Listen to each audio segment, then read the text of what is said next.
Berarti ada dua kata kunci, tentram dan sholat. Nah, dari situ kita masuknya. Di dalam Al-Quran, kata tenang itu muncul sangat eksplisit dalam surat yang sudah sering kita dengar dalam bab zikir. Surah Ar-Ra'd ayat 28.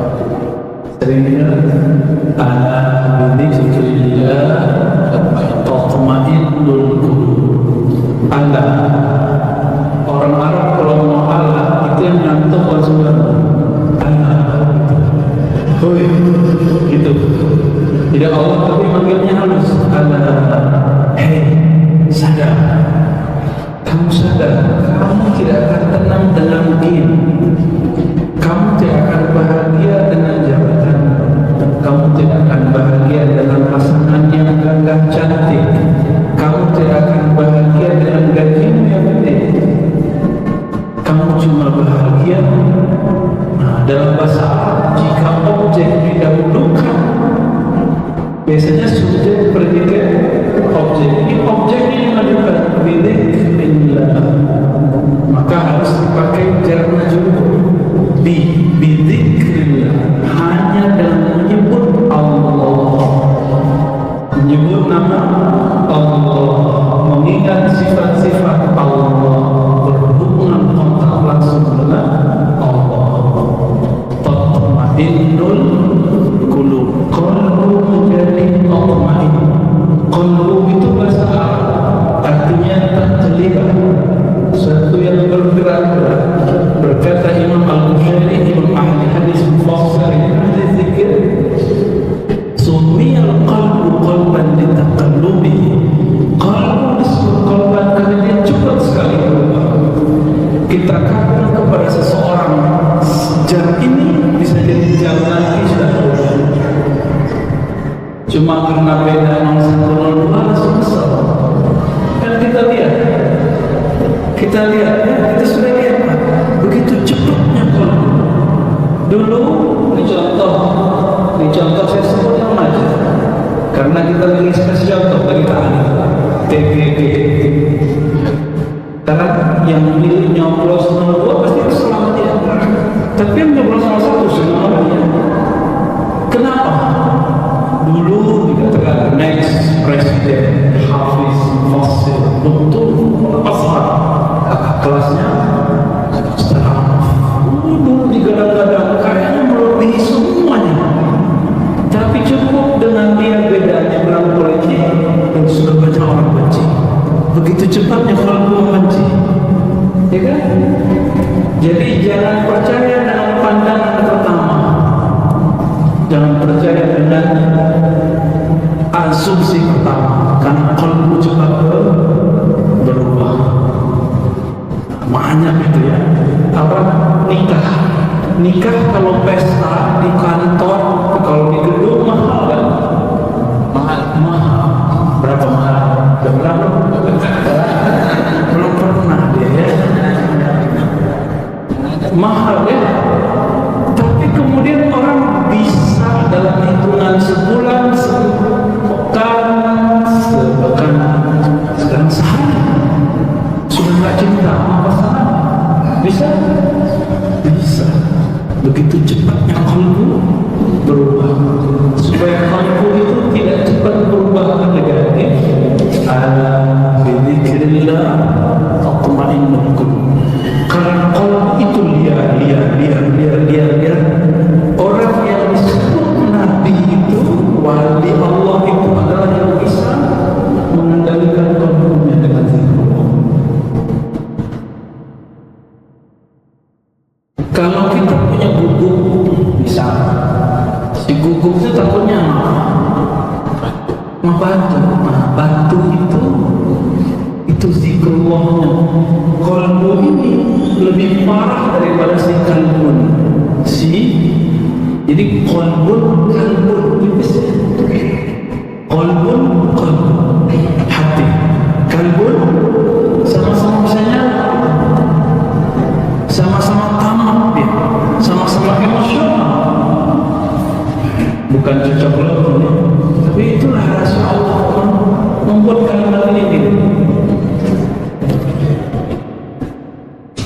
Namun si qalbu, sebagaimana si gugup tadi, takut kalau mau dilempar paling cuma gertak doang, nggak jadi, kabur.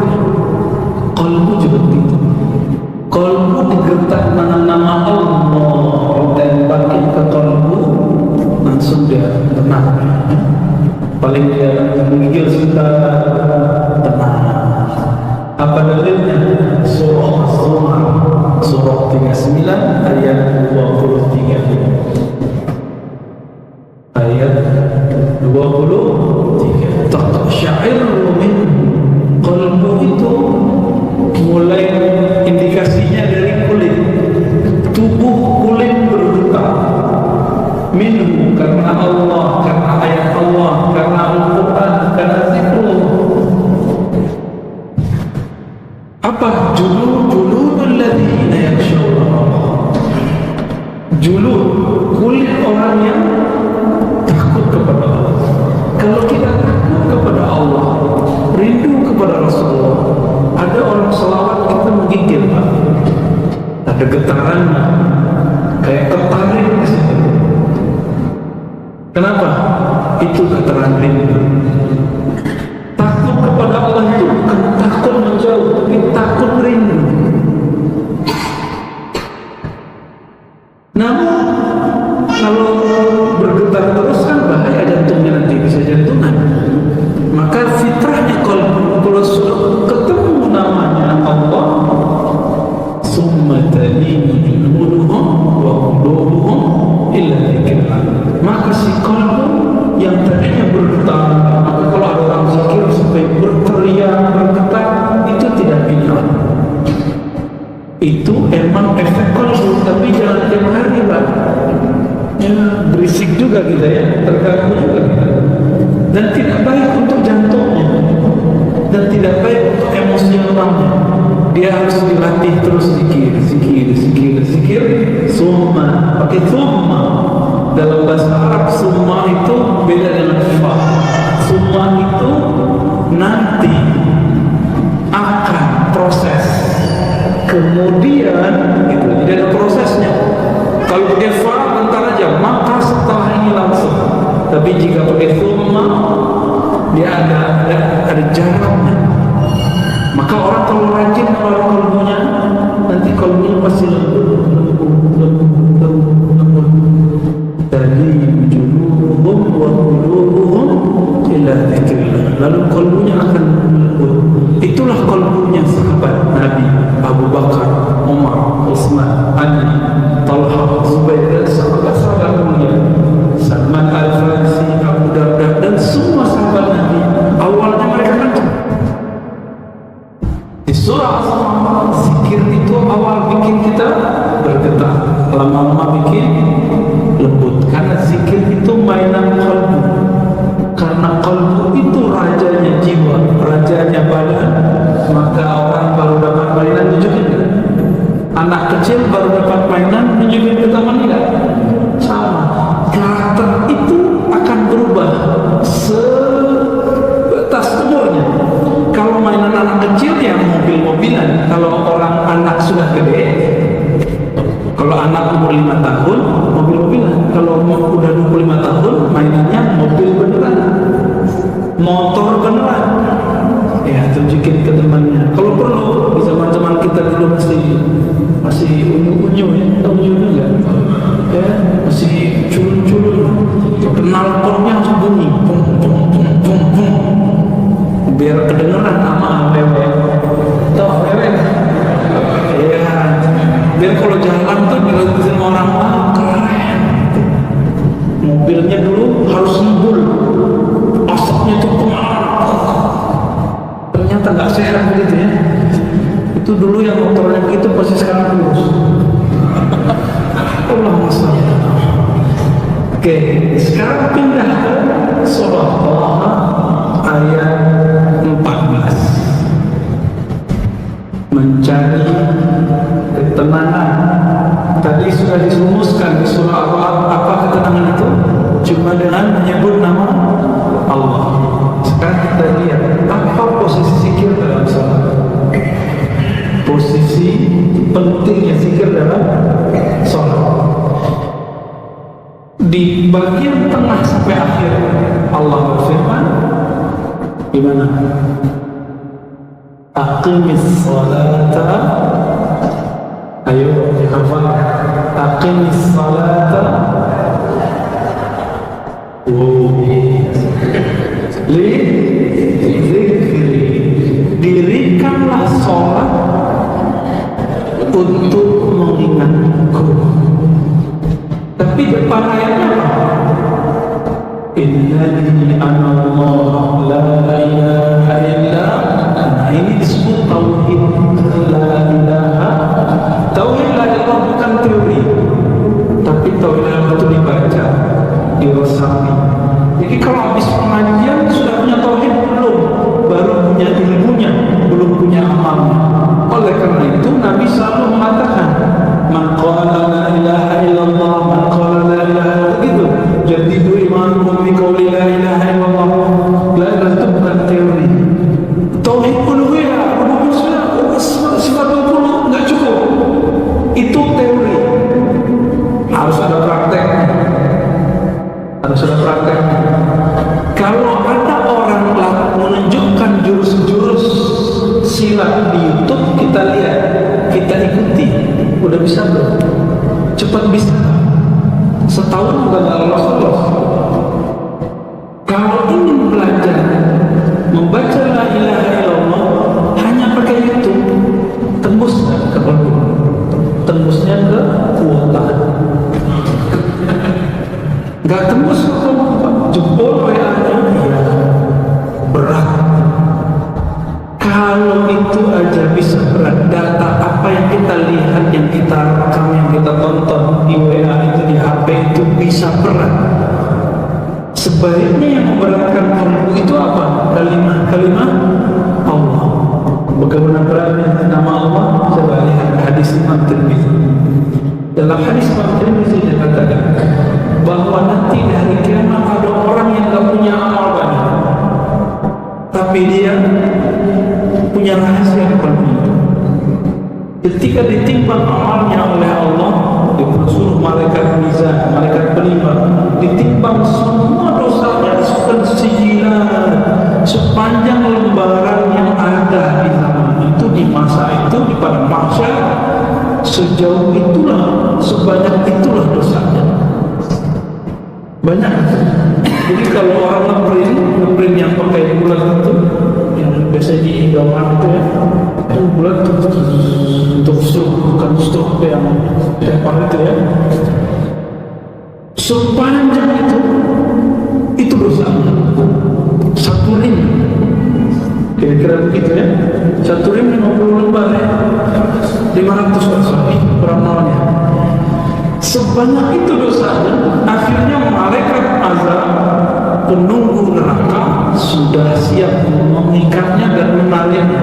Tapi Allah berfirman, artinya malaikat pun tidak tahu isi kalbu. Yang di kalbu itu malaikat tidak tahu. Niat antum kesini ngapain, Allah tidak tahu. Allah tahu. Kalau malaikat, jadi niat antum kesini yang tahu cuma malaikat nggak tahu. Yang tahu cuma kita dan begitu ajibnya kalbu. Coba ayatnya surah Luqman. Inna Allah alimun bidzatis sudur. Pakai inna, sesungguhnya Allah tahu apa yang ada di dalam sudur, di dalam dada. Enggak disebutkan malaikat, tapi disebutkan Allah. Malaikat cuma catat yang lahir-lahir, yang zahir. Maka Allah katakan ke malaikat mizan, hei malaikat, bedah jantungnya, bedah dadanya, bedah kalbunya. Dulu kalbunya pernah bergetar menyebut nama aku bukan? Cek, dibuka. Jadi selain Nabi Muhammad, ada hamba Allah yang dibedah. Mau dibedah nanti. Nah, gak apa-apa dibedah, dibuka, isinya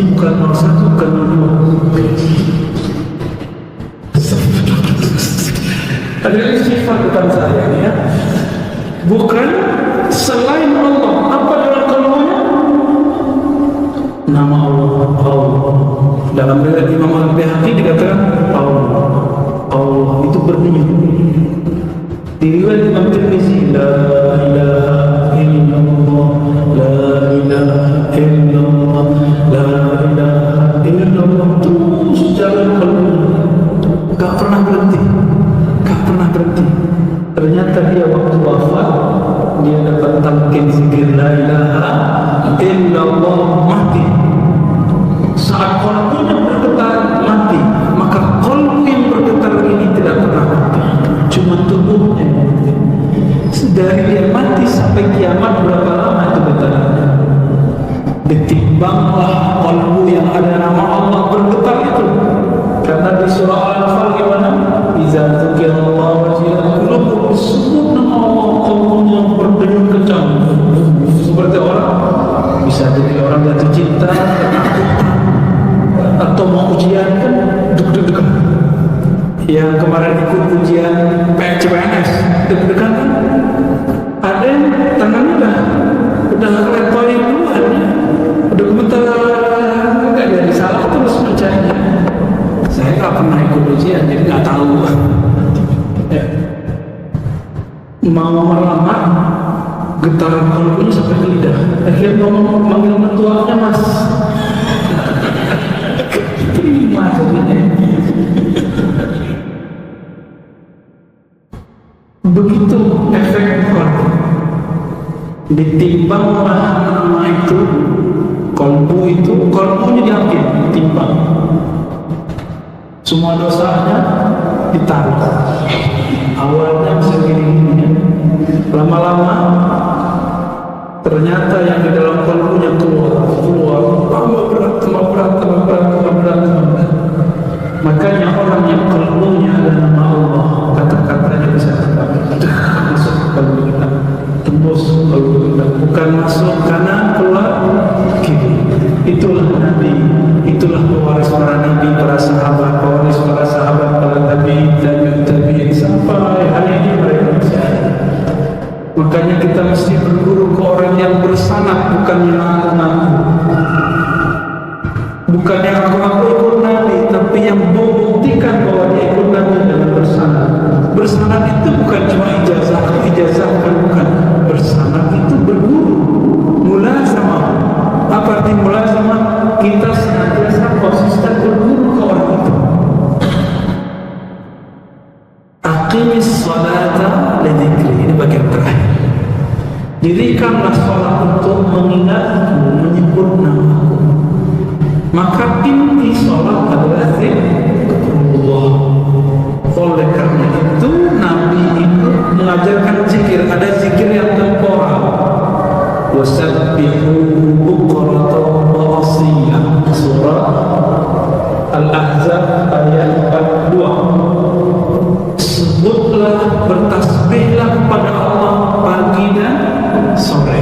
Itu zikir, namanya zikir mu'akkad. Zikir yang ada waktunya, mu'ayyan. Kita sebut zikir ma'surat, ratin, hizib, apapun namanya. Terus di ayat 41-nya, ya ayyuhallazina amanu zkurullaha dzikran katsira. Hai orang beriman, ingat Allah sebanyak-banyak. Kalau banyak itu 100 banyak kan? 500 banyak, 1000 banyak. Jadi boleh tak kalau zikir 1000? Terus kalau ada yang bilang, Nabi kan pernah zikir 1000, gimana jawabnya? Gimana cara jawabnya? Tanya balik sama dia. Quran itu turun ke Nabi bukan? Dia pasti jawab, iya. Bacain ayat ini, surah Al-Ahzab ayat 4. Ya allazina amanu zkurullaha dzikran katsira. Hai orang beriman, zikir sebanyak-banyaknya. Banyak di situ kan tidak dikatakan tak terhingga, bukan. Banyak. Yang penting banyak angkanya. Yang banyak angka atau apa? Angka perasa. Rasanya banyak. Ada nggak begitu? Manisnya banyak. Bisa nggak begitu? Orang bilang banyak angka, jumlahnya banyak, benar? Maka itu ingin menyebutkan angka. Ada ulama memilih zikir dalam hari 1.000, ada yang memilih 5.000, ada yang memilih 10.000, ada yang memilih 70.000. Itu banyak. Jadi tidak bid'ah. Oh Ustaz, ente salah. Nabi cuma zikir subhanallah 33 kali. Wah, ini belum khatam Sahih Bukhari ini. Ya, nggak usah Bukhari deh. Al-Azkari Nawawi aja 1 jilid. Bukhari kebanyakan 4 jilid. Udah khatam belum Azkar Nawawi? Belum ya? Ya udah, apa dong? Arba'in. Cuma dikit ya, 40 hadis tidak ada tentang tadi. Nabi SAW ternyata zikirnya macam-macam. Ada yang angkanya 1, ada yang 3, ada yang 15, 10, 15, 25, 50 gak ada. 33, 34. Pertanyaannya, subhanallah 33. Tadi imam kita ngimamin sampai saya ketiduran. Allahu Akbar, Allahu Akbar, saya tidur mimpi ya. Saking indahnya suaranya. Terima kasih Pak Imam ya. Mana imam kita tadi? Ya, biasanya saya kalau zikir tuh mulai ini kok 2 hari 3 hari pekan baru, setiap kali orang zikir saya tiduran terus. Kita udah lama cari tidur, lagi duduk udah lama. Ini baru ketemu kemarin. Ya, saya kira di bekam hilang Pak, ternyata enggak. Udah bekam kita kemarin, oh ternyata itu imam ya. Biasanya terasa lama, jadi pendek. Kalau Nabi zikir 33, itu 33 batasan atau contoh? Kalau contoh berarti boleh kurang, boleh lebih kan? Kalau itu batasan, kurang dari 33, 32 bid'ah. Masa kita zikir 32 bid'ah? Ya, ya udah lebih 35, ya kan? Kalau ada orang mengatakan zikir 1.000, 2.000 bid'ah, kasih tanya itu, gimana kalau zikirnya 35? Bid'ah nggak? Kalau dia bilang bid'ah ya sah. Fa'arid al-jahil, maka berpalinglah dari orang jahil. Gak usah dilayani lagi sudah. Ya salam ya. Kalau nggak bisa debat, ya salam. Ya salam itu lepaskan semua ini, lepaskan semua apa yang terkuras di kalbu, biar nyaman hidup ini. Orang yang paling sempit dunianya, orang yang paling banyak debatnya. Kita udah nggak debat, tapi nonton debat sama aja. Nyesek nggak nonton debat? Nyesek. Malam ini sampai Ramadan nanti semoga ketemu itu pada kurangi debat, jangan nonton debat lagi. Kasihan kolbu kita kasihan Pak. Mata ini udah nonton, udah seneng dia matanya, telinga dengar seneng, kolbu seneng nggak? Tersiksa dia. Maka kolbu kita bilang, bro, udah dong, sis, udah dong. Udah kita dengerin, otak kita budak di situ. Asik loh. Kan seru ya melihat orang tengah. Emang kita punya bakat, pengen melihat orang berani. Itu kan dulu zaman-zaman di Minangkabau, dulu kan orang Padri. Mereka menghapus perang ayam. Adu ayam. Emang senang Pak, saya waktu kecil pernah adu ayam. Ya. Tapi kemudian baca sejarah perang Padri. Itu ayam kita jago sekali, warnanya aneh, nggak ada warna seperti itu.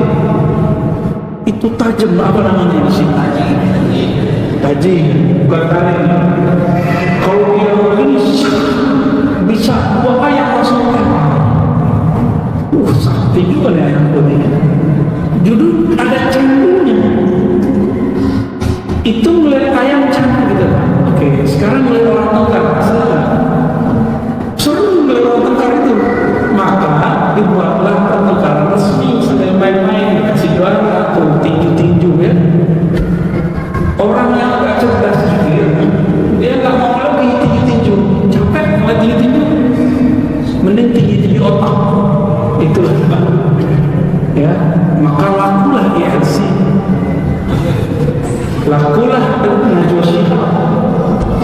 laku. Kenapa? Makanan otaknya orang itu pertanda udah dewasa dikit, belum dewasa banyak. Itu sebenarnya kabar baik. Saya awalnya senang. Oh, makanannya orang Indonesia bukan hanya lagi adu ayam, bukan lagi adu petinju, adu survei, adu quick count. Aduh, capek. Kita udah nyoblos kan? Kayaknya ada BN. Ya nggak apa-apa kan? Nanti sama Allah sendiri kok. Kita kan punya alasan sendiri. Kita punya alasan sendiri. Wawassalamualaikum Allah. Ini baru seperempat dari bab zikir yang saya sampaikan untuk sholat. Belum zikir yang lain. Tapi saya rasa cukup ya. Jadi inti dari sholat itu zikir. Inti dari ujian matematika itu apa?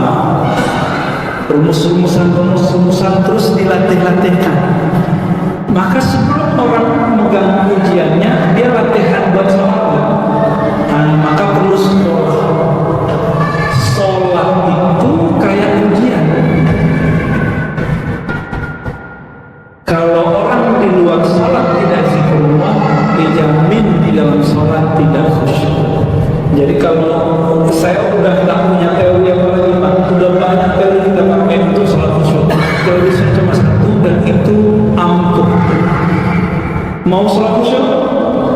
Maka caranya cuma satu. Zikir qalbunya lebih banyak di luar sholat daripada selain zikir. Zikir qalbu bisa sambil ngapain?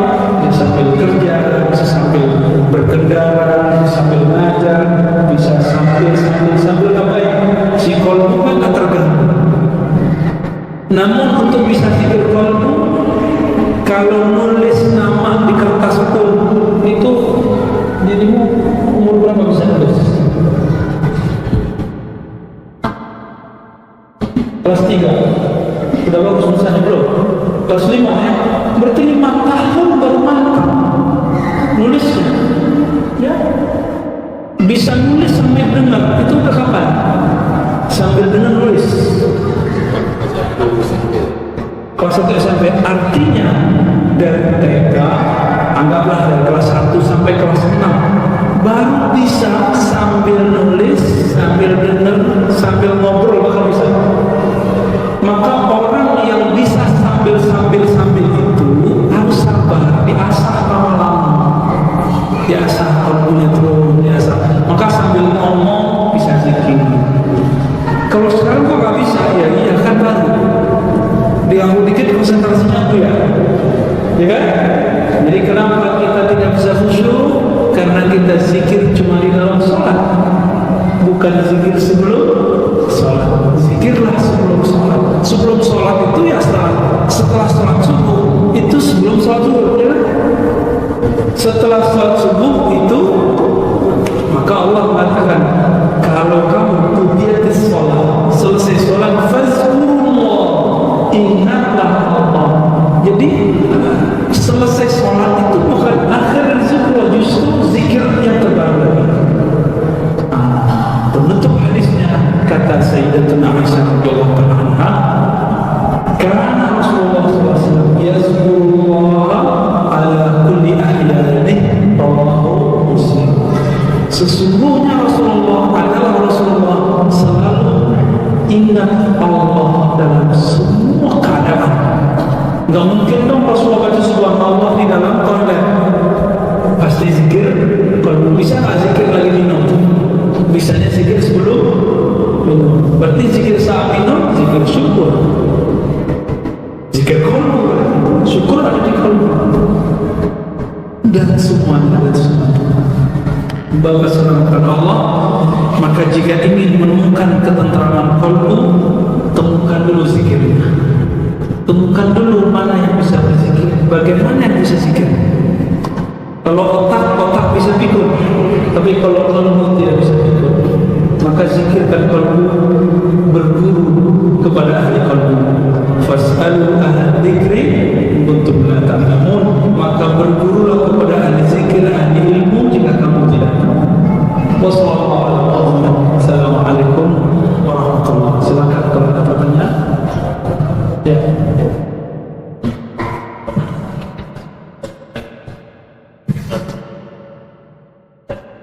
Oke. Ya. Kenapa ketika kita azan, mendengar azan, hayya 'alas shalah, jawabannya apa? Dipanggil oleh muadzin, hei, ayo sholat. Lalu kita jawab, aku tidak akan bisa ke sana, tidak bisa sholat kecuali dengan kekuatan dan haul. Haul itu bahasa Arab artinya perubahan dari Allah, kecuali dengan izin Allah. Maksudnya apa? Ternyata kita sholat itu anugerah dari Allah. Karena sholat itu anugerah dari Allah, maka pantaskah orang minta hadiah pahala dari sholatnya? Saya dikasih modal sama orang, seharusnya modal itu nanti kalau dapat hasilnya kita bagi hasil, atau kalau utang saya kembalikan. Saya dikasih modal terus saya bilang, mana uangnya? Bisa nggak begitu? Justru saya yang harus berterima kasih. Allah kasih modal apa? Badan tubuh ini untuk bisa sujud. Tadi ada ayat yang menyentuh sekali waktu baca surah Ar-Rahman. Wan najmu wasyajaru yasjudan. Wan najm, bintang-bintang di atas sana, wasyajaru, dan pepohonan yasjudan, sujud. Maka nanti yang Allah kasih pandangan batin Lailatul Qadar, dia bisa lihat alam semesta bersujud kepada Allah. Kalau enggak dia pengen sujud aja, enggak mesti dia bisa lihat. Suatu kali Abu Hurairah mengatakan, guruku Sa'ib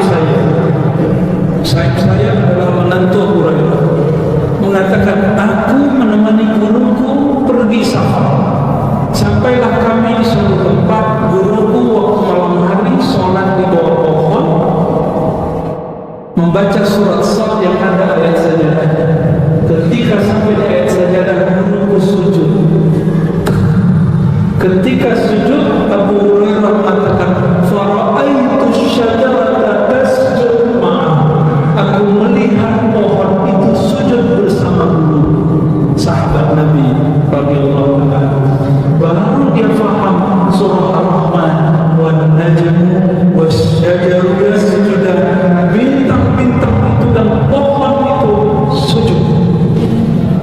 Tapi kalau terjadi sama kita kabur gitu Pak, lagi sujud di jendela rumah kita ada pohon pisang ikut sujud, mata kita melirik, apa nih, gak jadi sholat. Ada teman kita di Palembang, habis baca buku zikir, dicoba-coba sendiri. Ada zikir yang bisa coba sendiri, ada yang harus pakai guru. Karena zikir yang pakai guru itu zikir resep dokter kolbu.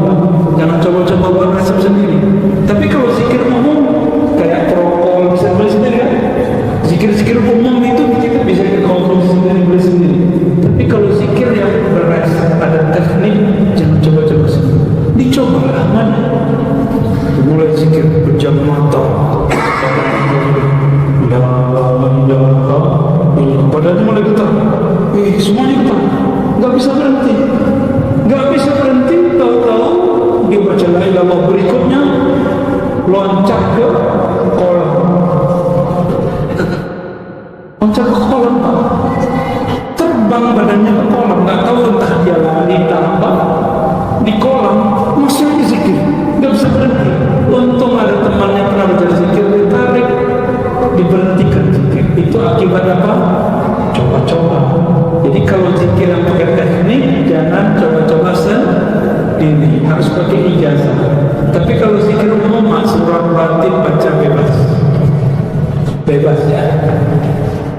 Jadi itu makna salah satunya, belum semua. Apa dalil sholat tarawih 4/3? Wah, ini ini berlaku ya. Sorry dulu, saya mau tanya dulu, masjid sini berapa 3 nggak? Ya, 2. Oh ya sudah, kita belak-belakan dulu ya. Dalam hadis Imam Bukhari dan Muslim, Nabi perihalnya ditanya oleh seseorang kepada Aisyah. Wahai Aisyah, kaifa kana salatu Rasul? Kaifa kana salatu Rasul? Bagaimana salat Nabi? Lalu Sayyidatina Aisyah menjawab, kana Rasulullah yusalli ma kana Rasulullah yazid. Tidaklah Rasulullah menambah an-ihda wa ashra dari 11 rakaat fi Ramadan atau fi ghairihi, di bulan Ramadan dan selain bulan Ramadan. Kalimat berikutnya, yusalli arba'an summa yusalli arba'an wala summa yusalli salasan fala tas'al musliminna wa tulihinna. Nabi itu kata Aisyah sholat 11 rakaat Ramadan dan di luar bulan Ramadan. Itu sholat apa bulan Ramadan? Bulan Ramadan. Serius. Ini di luar Ramadan juga sama. Nabi sholat 11 rakaat tidak lebih Ramadan dan di luar Ramadan. Berarti bukan sholat tarawih, itu sholat rutin. Wah, berarti benar di murid-murid Ustaz Zulhandrinya. Murid Ustaz Zulhandri kan? Insya Allah masih belum yakin dia jadi murid. Falatas jangan kamu tanya panjangnya. Berarti dalil ini bukan dalil sholat tarawih. Kelirulah orang jika memasukkan ini sebagai dalil sholat tarawih. Tapi ini kata Imam Tirmizi, ini dalil qiyamul lail. Tarawih itu qiyamul lail kan? Maka kata Imam Tirmizi boleh-boleh saja dijadikan dalil. Wah, begitulah ramai dalam satu dalil itu bisa sekian pemahaman. Tiba-tiba sekarang kita dipaksa untuk satu paham. Nah, ini kesalahan baca hadis. Tapi arba'an di situ itu dijelaskan di kalimat hadis berikutnya di bab yang sama di Sahih Bukhari dan Muslim. Apa kata Nabi? Salatul lail masna. Salat malam itu mesti satu atau dua rakaat.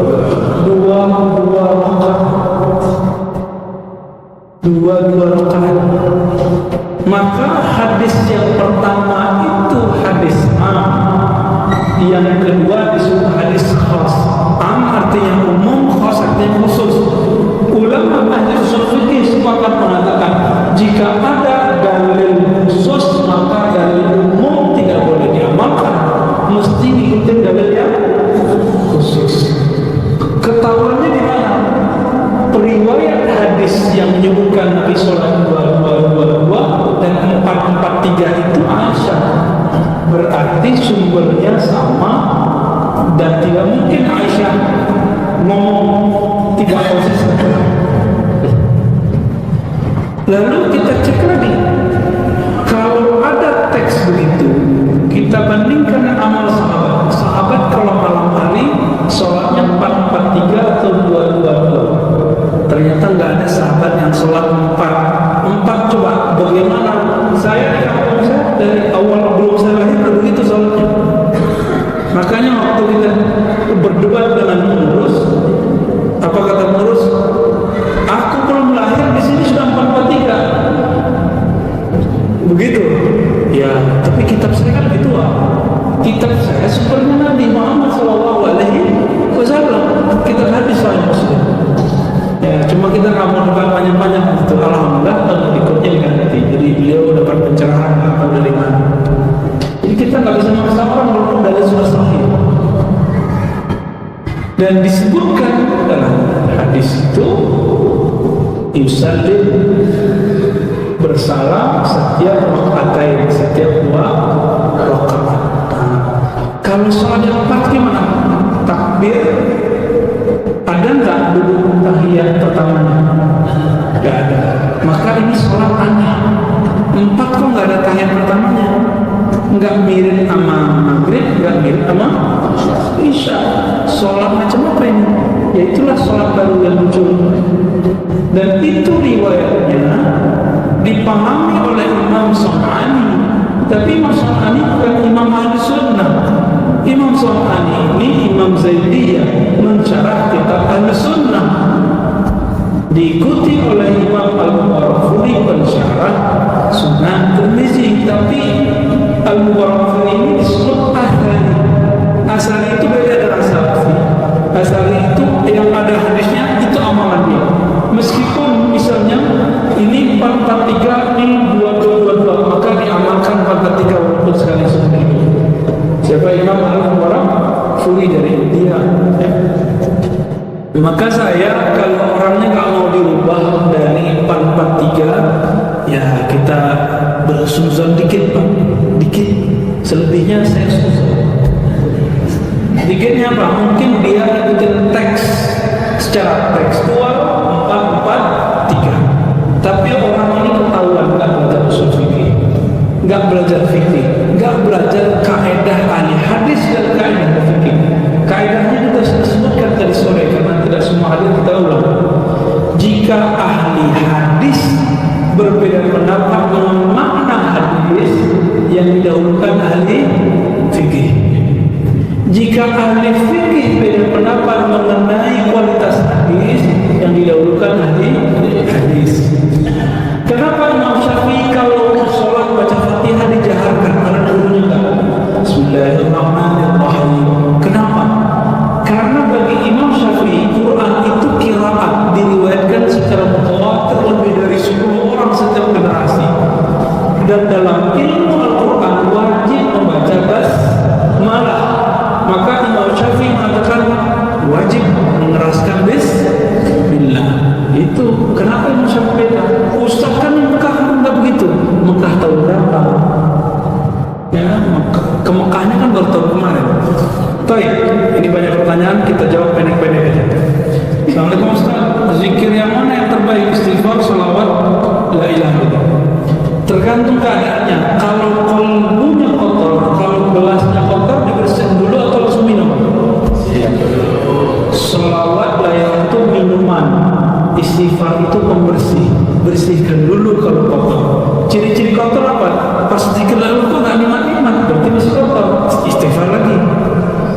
Ulang lagi, belum nikmat, berarti istighfar lagi. Mungkin cara istighfar nggak benar.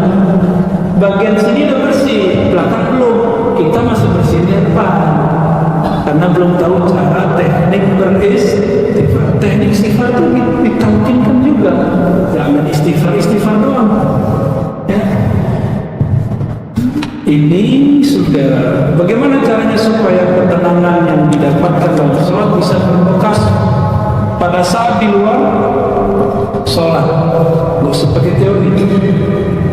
Zikir yang banyak di luar sholat, zikir itu yang akan membekas dalam sholat.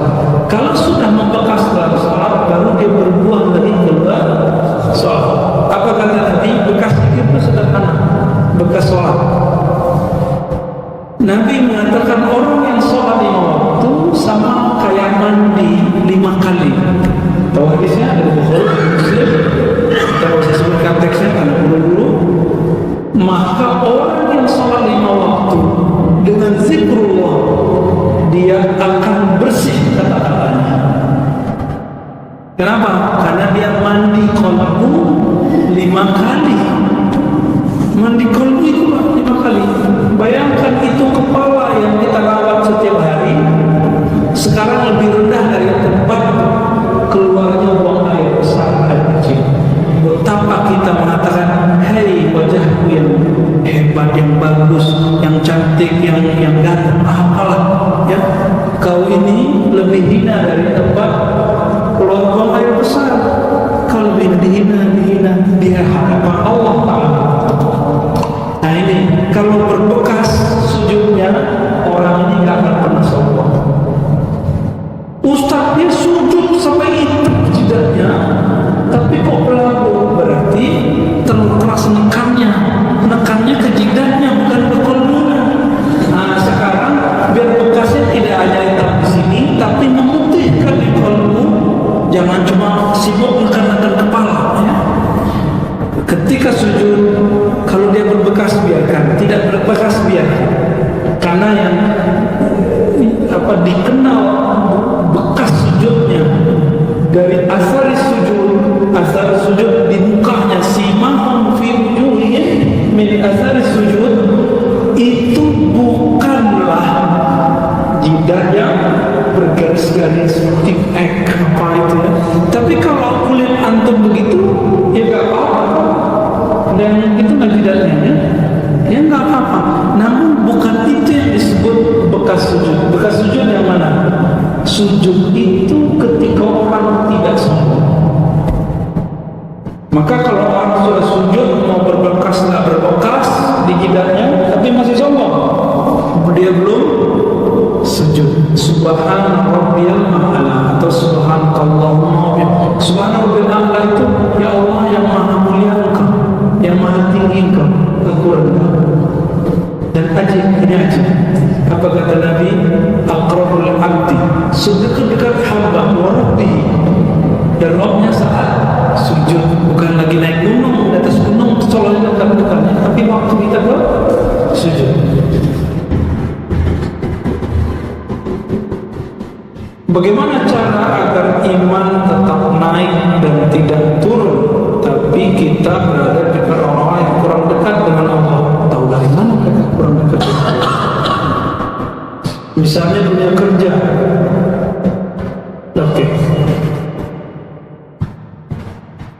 Orang itu karakternya dua, karakter dipengaruhi atau karakter mempengaruhi. Nah, kita yang mana? Kalau karakternya gampang dipengaruhi, maka kurangi gaul dengan mereka.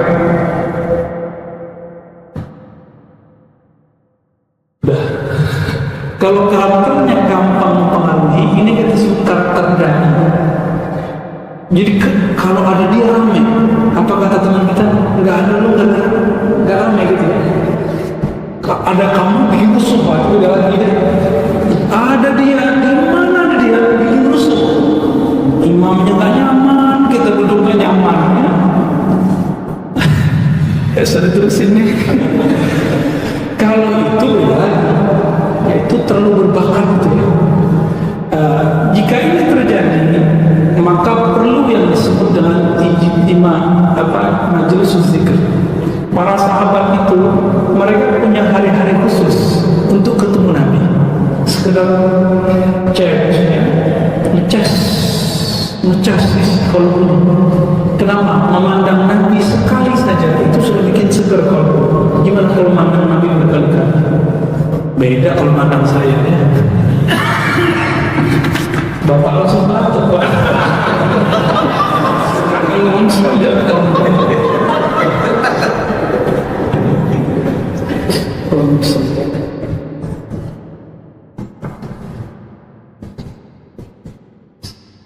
Sedang khutbah Jumat berlangsung, ada makmum yang terlambat sholat tahiyat atau dengerin gitu ya.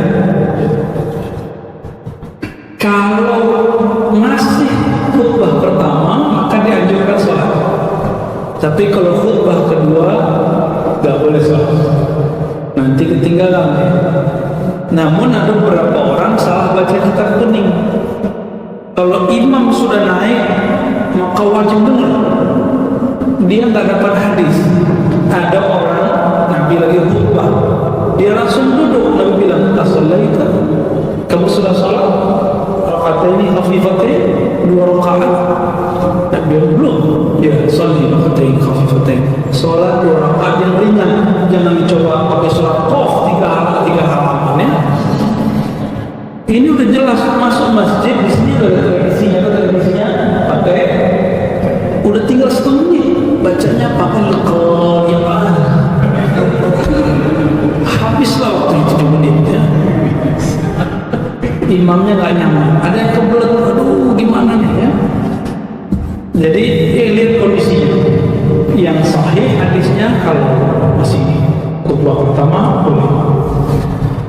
Mengqadha sholat wajib yang tertinggal di masa lalu. Ini udah pernah kita bahas ya di teman sebelumnya.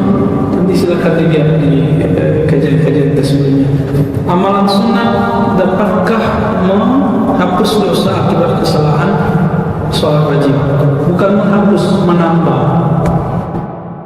Bahkan bukan sholat sunnah. Ketika kita selesai assalamualaikum, yang kita baca alhamdulillah tersebut. Nabi mengajarkan istighfar atau istighfar. Kenapa? Untuk nambal tadi lagi sujud ingat selain Allah. Waktu lagi ruku melihat celana, keren juga celana kebajikannya, sunnah. Kata yang celananya mata kaki, lebih keren aku lah. Bagi yang hari raya, ibu-ibu nih pakai mukena bagus. Pas sujud ngeliatin ya, maka makruh kalau ada mukena terlalu banyak. Itunya itu ya, motif-motifnya itu bikin cowok-cowok bermotif nanti ke dia ya. Hati-hati. Jadi amalan seperti istighfar bisa nambah ya, insya Allah.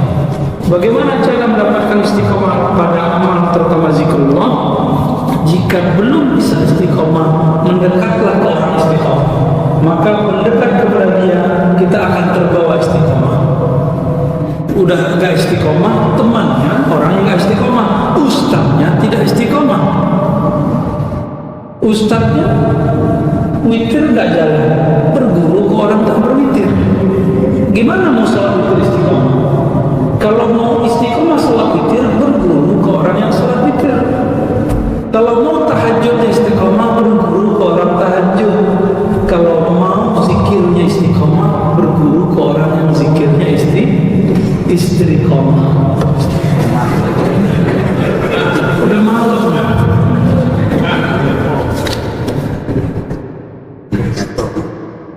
Pemuda Al-Kahfi dalam surah Al-Kahfi 18 ayat 18. Ya, di surah Al-Kahfi ada tentang qalbu ya, itu ayatnya berat ya. Wala tuti' man aghfalna qalbahu gitu ya. Andzikrina, coba cek pernah enggak itu? Kita dulu hafalin ayat enggak hafal nomor soalnya. Sampai hari ini hafalin hadis enggak tahu nomornya. Enggak bisa ngomong kiri kanan atas enggak pernah ngaji begitu. Ya itu khasnya Ustaz Abi Hidayat ya, Allah kasih kecerdasan luar biasa kepada dia. Kita diajarin baca teksnya udah hafalin gitu kan. Ada jemaah nggak hormat ke kita, nggak apa-apa. Tapi dia bilang kalau anda nggak tahu bilangnya nggak tahu. Ya saya pernah jawab hadisnya kitab saya nggak ada nomornya Pak. Itu kitabnya Ustaz Al-Naf, kita kajian Sahih Bukhari nggak ada nomornya. Terus dia bilang, ente aja nggak tahu, bilang nggak tahu. Ya sudah, ya salam fa'alit anil jahil, ilim berpalinglah dari jahil. Benar. Mata suruh naik kodok. Itu tentang ini. Mungkin bukannya itu ya. Ayat 8 kayaknya. Wala tuti' man aghfalna qalbahu an dzikrina. Jangan ikuti orang yang qalbunya lalai dari ingat Allah. Ya.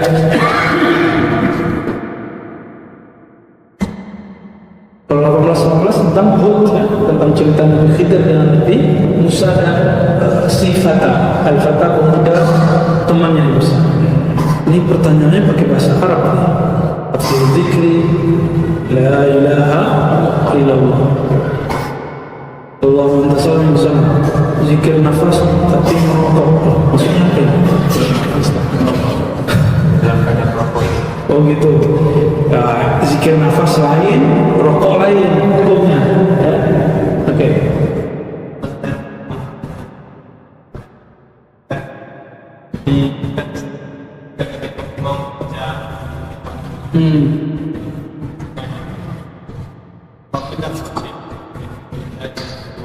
Ya.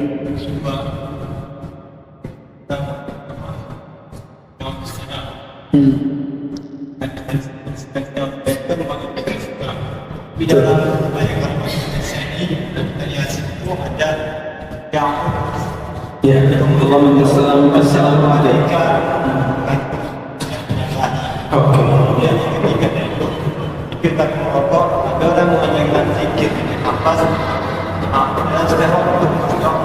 Tapi dia merokok.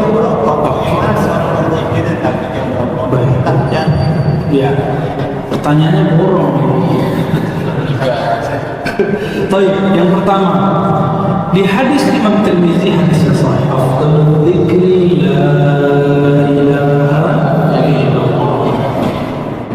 Ulama kita sering baca surah Muhammad, fa'alam annahu la ilaha illallah, maka ketahuilah annahu la ilaha.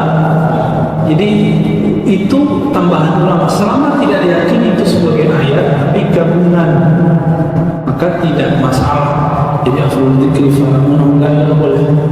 Kalau saya lebih senang baca afdalul dzikri la ilaha karena hadis begitu, atau fa'alam annahu la ilaha illallah, digabungkan sekali boleh. Jadi begitu ya. Jadi dua-duanya boleh. Terus yang benar itu di hadis Allahumma antas salam wa minkas salam tabarakta rabbana wa ta'alaita ya rabbal jalali wal ikram. Begitu hadisnya di Bukhari, di Muslim. Siapa yang menambahkannya? Apakah yang menambahkannya bid'ah?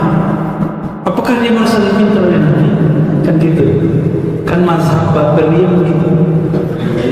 Ditambah dikit aja muncul pertanyaan, kamu lebih pintar dari Nabi? Nah, nggak begitu. Itu mazhab Babeliyah. Baper. Kita cek ke ulama salafus saleh sahabat Nabi. Kalau baca labbaik Allah, bacanya gimana? Labbaik Allahumma labbaik. Terus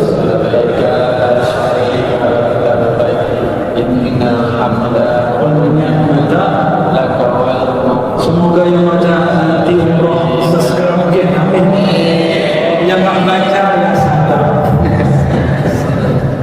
Ibnu Umar menambahkan wahdahu la syarika, ditambahkan ke belakang.